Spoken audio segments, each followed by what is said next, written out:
Hello, Comm 2.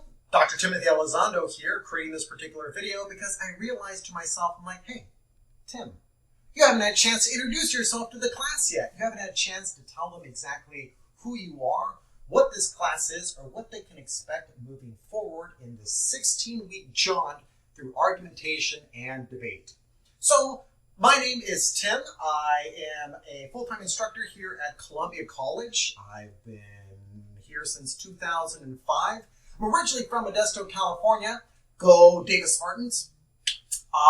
Went to Modesto Junior College.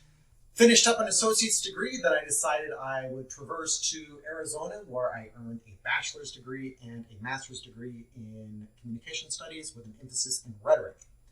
Taught for MJC for a year and then decided to launch over to Ohio, which is in the middle of nowhere, and began my PhD studies in a field known as American Culture Studies. After 2 years there, I moved to Miami, where I started teaching at Broward Community College while I finished up my dissertation.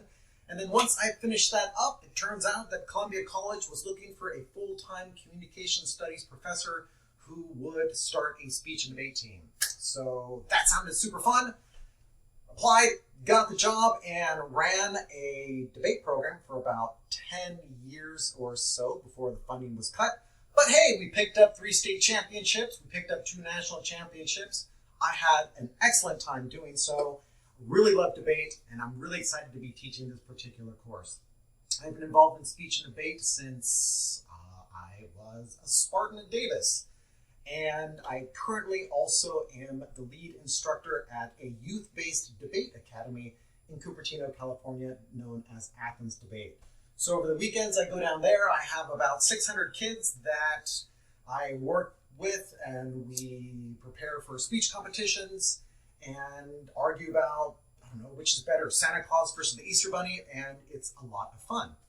I'm also a professional competitor on the speech and debate circuit that started about 3 years ago or so. So I compete in impromptu speaking, and I also compete in spar debate. So I bring all that experience into this 16-week exploration. So let's talk about what this course is.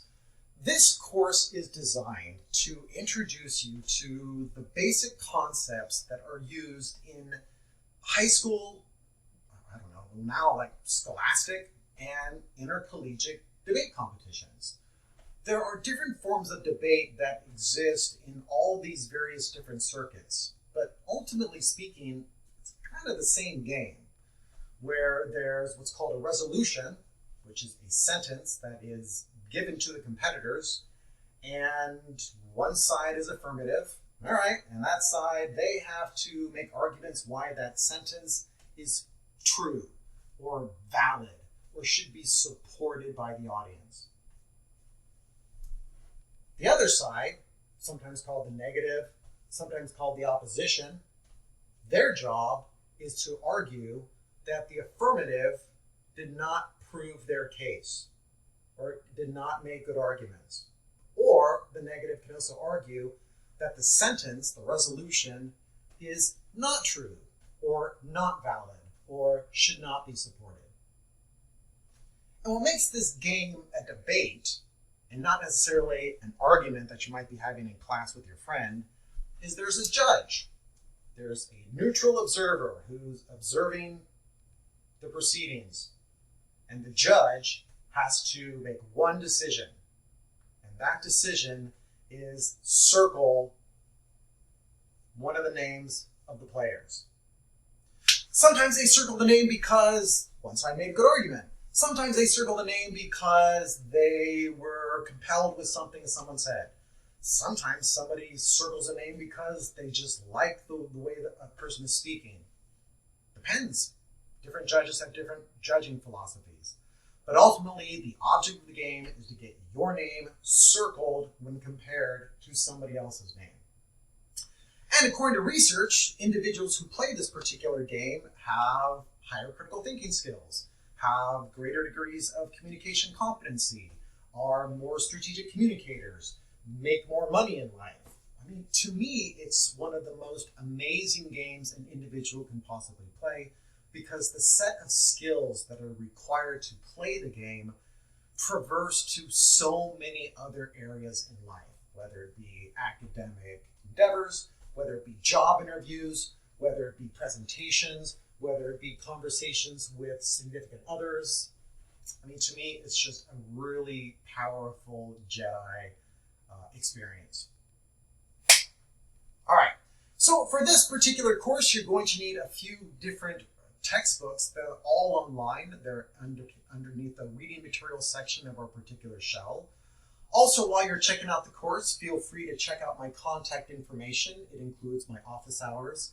And I do ask that you set up appointments because I'm always meeting with students, and I don't necessarily just have drop-ins because I set up particular Zoom rooms for students. And oftentimes other students just can't just drop in. Okay? But I'm always available to have conversations, to respond to emails. There's a Q&A cafe that you're free to ask questions. I check that frequently, so if I see a question there that you have from your other class, I will respond. And I try to be very prompt, although on weekends, oftentimes I'm busy, so I might not get back to you. If you email me on Friday, I might not get back to you until Monday. Okay? All right. So what is this class?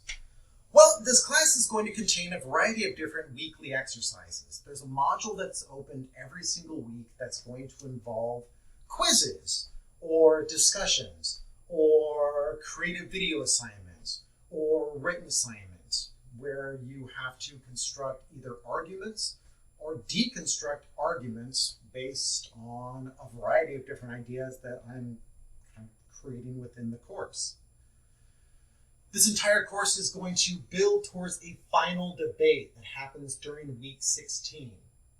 And under the current design, it's going to be using asynchronous mechanisms, where a student will create a Flipgrid video where they make an argument or give a constructive, and then you're going to be asked to create a flip video where you also create a negative constructive. And then the original speaker will have to create a Flipgrid video in the third speech of the debate, so where they respond to the negative but also extend their affirmative. And then the negative gives their next flip video where they're responding to the affirmative who responded to their first speech and was also attacking the original affirmative. All right, so it's going to simulate an entire debate, but it's going to be through a series of flip videos, and ultimately we're building towards that. Throughout the course, we're going to begin with an exploration into what is reasoning and what is an argument. And from there, we'll also discuss fallacies. And then from that point forward, it's really about the foundational ideas of how to deliver and construct the different speeches within a debate, whether it be a constructive or what's called a rebuttal. Constructive speech is oftentimes a speech where a speaker makes a series of arguments to support the resolution, to support their major thesis within the debate, which is either resolution's true or resolution's not true and the affirmative didn't do what they're supposed to do. So those are generally constructives. And then from there, we're going to discuss rebuttals. Rebuttals are speeches that occur later in the debate where the speaker defends, where the speaker also counterattacks, and where the speaker also does what's known as weighing. And weighing is a term that refers to comparing the world that the affirmative team is advocating and also the world that the negative team is advocating, and compares the two together. They're like, this is actually better. So one side might say, hey, pizza. And the other side's like, hey, sushi. And in the rebuttal, like, okay, well, if both exist, which is better and why? And that's the idea behind weighing.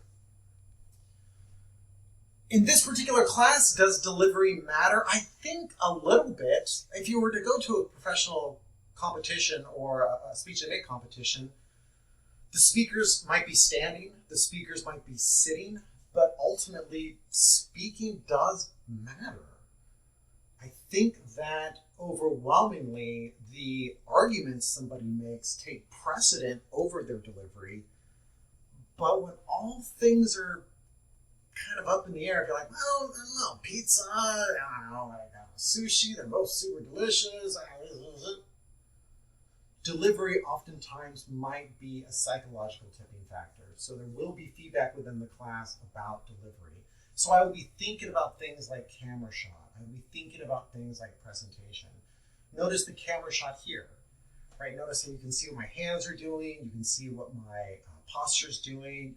I have lighting to set up so you can see my face. I've got room to move, right? I don't have the camera up like this, or not like kind of like weird down like this. Right, because I want to use my nonverbal communication in order to augment the content of what I'm actually saying. And I think that within this course, delivery is going to assist us in using our nonverbal tools to psychologically lead our listeners to particular places when we see fit. Okay? So this isn't necessarily a public speaking course, so I don't think we necessarily need to worry about that whole range of concerns, but it is still a communication course, and it is still a mediated communication course. There's one that happens online. So I would encourage you to think about those types of considerations. I guess I should also say that I'm developing the course as we go. This course particularly doesn't have a robust enrollment, so I am going to be asking you for feedback about what would you like to see in the course, what did you like, what did you not like. So there will be feedback exercises throughout the course, so I can redesign the course in the future and also tinker with it as we move forward. Okay? All right. So with that in mind, tell you what, if you're still here, if you put into the Q&A Cafe for week 2, the answer to this prompt, I will give you 5 extra credit points. Because I like offering extra credit, but I hide it within the course, kind of like Easter eggs within a video game. So tell you what, I'm going to ask that if you had a superpower, and it could be any superpower at all, except flight. Let's get rid of that one. How about any superpower instead of flight? What superpower would you have and why? If you put your answer into the Q&A Cafe, I will give you 5 extra credit points just because it shows that you are digesting the information. How's that sound? Fair enough?